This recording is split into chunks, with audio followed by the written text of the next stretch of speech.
Ayan mga katribo, happy Sunday, happy Monday po sa inyong lahat. Magandang umaga. Ayan na tayo, nasa trabaho ngayon. Ayan tayo, kita nyo naman ako'y nag-iisa. Wala tayong kasama, so solo ko lahat yan. Talagang medyo mahirap, medyo mabigat yung trabaho. Pero palibasa nga, sanay tayo sa ganyang trabaho, kaya kaya natin yan. So magdi-deliver ako doon sa may baba. Doon mahirap mag-deliver yung pinagdi-deliveran ko yan, mga katribo, kasi pailalim yan, akyat, matataas pa yung hagdan. Yan. May tao pa lumapit sa akin, nagpapadeliver pa. At sabi ko mamaya na, kasi naon na itong kabila. Yan ay kinulang pa yung karga kong yan, mga katribo.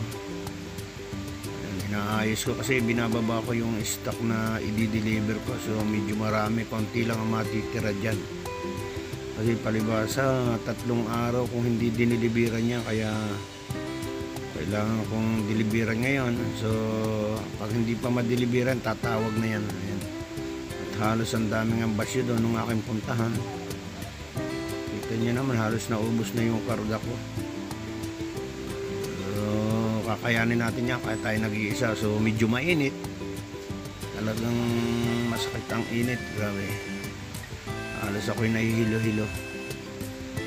Baba muna natin lahat yan para itatawid pa natin yan doon sa kabila, mga katribo. Tatawid ko pa yan doon sa kabilang kalsada. So may panulak naman, may wheeler ako, kaya hindi na rin ganong mahirap. So ang mahirap diyan pag yung dineliver ko ng pababa. Talagang sa hagdanan pa lang napakahirap. Ilang baitang yung hagdanan paakyat.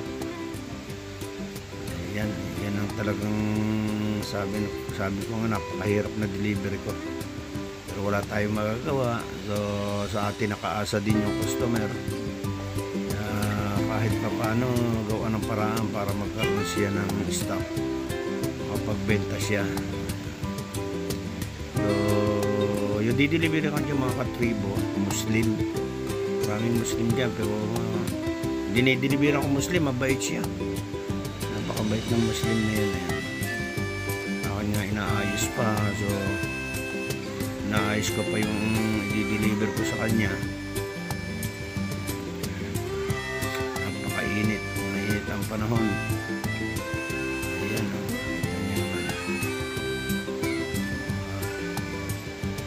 konti na lang inatira ng aking karga, mga katribo. Konti na lang matitira niya. So pag dinilibera ko pa yung nagpunta, yan na lang halos. So padalawang karga ko na yan, padalwa ko ng karga. Palibasa nga 3 araw na walang delivery, kaya napakalakas. Pero kung aaraw-arawin mo ay malulugi tayo. Ayan, kaya halos 3 araw bago ako bumiyahe. Sa loob na isang linggo, meron 2 araw lang o 3 araw ko na biyahe. Ayan. Okay, liliban na natin doon sa kabila, mga katribo. Ayan. Kung nakikita nyo yung pababa na yun, ay may tao, may dapat ng motor na yun. Yung bababaan ko niyan, palusong yan, mga katribo, pababa.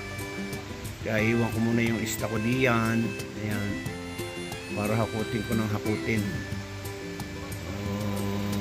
Medyo matrabaho, kaya wala tayong magagawa. Balikan ko naman itong malalaki na to, yung wheeler ko, para dalhin ko dun sa kabila, mga katribo. Ayan. Hindi lang ako nagpapalata, pero pagod na ako niyan. Paghalwat pa lang, napagod ka na. Ayan. Sabi ko nga maaga ako dyan, pero hindi ko na nagawang magpaaga dyan, kasi yung aking dinaanan, ang dami ng deliver. Nakabalik pa uli ako sa budiga para magkarga. Sa palibasa nga, nalibanan ng delivery. Lagi ako nagdi-deliver diyan, mga katribo, kasi suki ko yan. Ayan na. Dami pang sasakyan dumadaan, kaya hindi kagad makaliban. Medyo matagal. Okay, may balik pa tayo. May babalikan pa ako diyan ha. Hindi pa tapos yan. Marami pa ako diniliver diyan, kaya napakahirap. Nabot na rin ako ng tanghali diyan. Kasi hindi mo naman pwedeng purasayin o tay-tay lang, nagpapahinga ka na, pero talagang halos pakiramdam mo ano, nahihilo ka na. Halos nahihilo ka na. Kasi yung pababa na palusong lang na yung sa hagdan, napakahirap. Talagang ay tutupi ang tuhod mo. Mahina-hina ka. Ako siyempre medyo may edad na ako, pero kaya pa naman natin magtrabaho. Ayan. Okay. Okay, babalikan ko lang yung aking andito. Yung siyempre yung cellphone ko nandun sa kabila, kaya babalikan ko muna. At pansamantala kong papatayin ang video. Kasi kailangan buhatin ko na yung aking mga tinambak na yan at i-deliver ko doon sa aking customer. Okay, iban lang tayo, kuhan lang natin yung yung cellphone. A few moments later. Ayan na, ayan, sabanda na sila, nakatapos na ako. Sa sobrang uhaw ko, grabe, binigyan ako ng tubig nung nahihilo-hilo ako niya mga katribo, kaya binubusan ko yung mukha ko. Talagang hirap ako, hingal diyan, pakiat yan, hagdan yan kasi kita nyo naman sobrang uhaw ko, sobrang init, parang napakainit ng mukha ko. Ayan, tapos may bang pa ako dun sa kabila. Pagka-akit ko niyan, tinignan ko kung may delivery, pero mayroon pa rin deliver doon sa kabila, kaya bumalik ako diyan sa akin sasakyan para deliveran. Ayan guys, siguro hanggang dito lang itong ating video. At maraming salamat po sa inyong panonood. Thank you. Mabuhay po kayong lahat. Bye bye.